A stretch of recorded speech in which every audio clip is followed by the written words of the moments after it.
بسم الله الرحمن الرحیم. سلامونه ګرانو دوستانو، ستاسو د روغتیا په هیله خدای دې وکړي چې ټول روغ او جوړ اوسئ. درنو دوستانو، د تیر درس په تعقیب نن بیا هم موږ د زمانو برخه کې غږیږو چې د پښتو ژبې د زده کړې دا لړۍ دوام لري، او نن بیا هم د ګرامر یوه بله برخه ده چې تاسو ته په دې برخه کې ښه راغلاست وایم.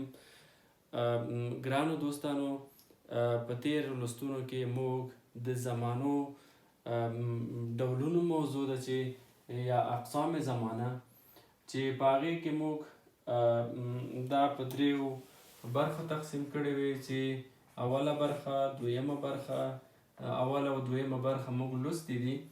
نو نن وار رسیږي درېیمې برخې ته چې درېیمه برخه زموږ راتلونکې یا مزارع زمانه ده. راتلونکې یا مزارع زمانه، راتلونکې یا مزارع زمانه هغې زمانې ته ویل کېږي چې د یو فعل یا د یو کړنې په ترسره کېدو په راتلونکي نږدې او یا لرې وخت کې دلالت کوي یا په هغې باندې ټینګار کوي.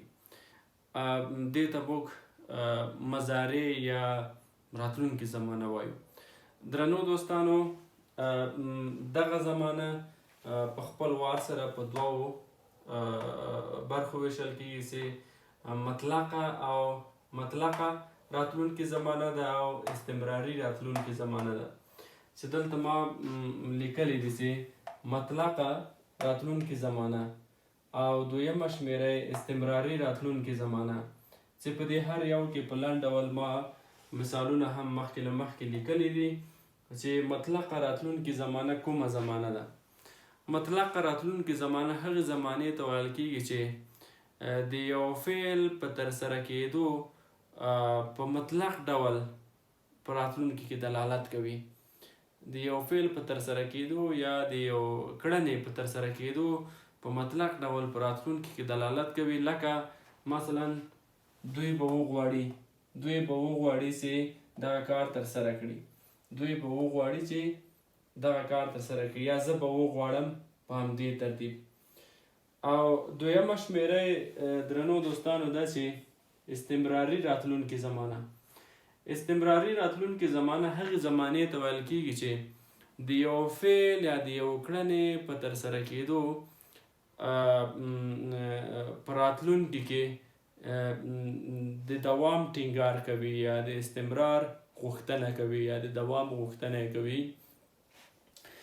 چې مثلا دلته ده زه به راځم، یعنی فعل اړوند کېږي په راتلونکې زمانې پورې زه به راځم، او راتګ چې ده راتګ معمولا دوام دی.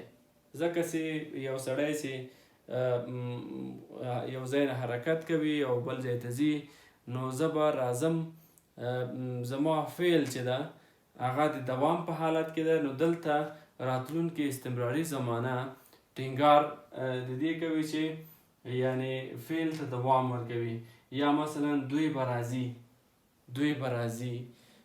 چې دغه هم راتلونکې استمراري زمانې پورې تړاو پیدا کوي. په همدې ترتیب درنو دوستانو، زموږ د ګرامر او په څنګ کې د لیک لوست برخې هم مه هېروئ. نورې برخې هم چمتو شوي دي، لکه د تاریخ ډېرې مهمې او اساسي برخې هم تر کار لاندې دي او په نږدې راتلونکي کې به انشاءالله تاسو ته وړاندې شي. او په څنګ کې ساینسي مضامین یا د ساینس برخې هم چمتو کوو او تاسو ته په ډېر ساده الفاظو په ساده ډول در وړاندې کوو.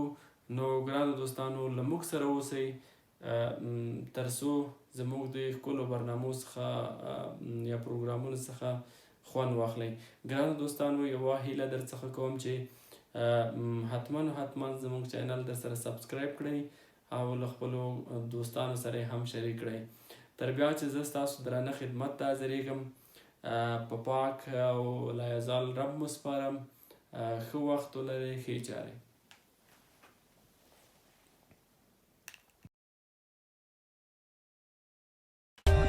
For more updates, Subscribe to our channel. Click the show links and enjoy watching the videos.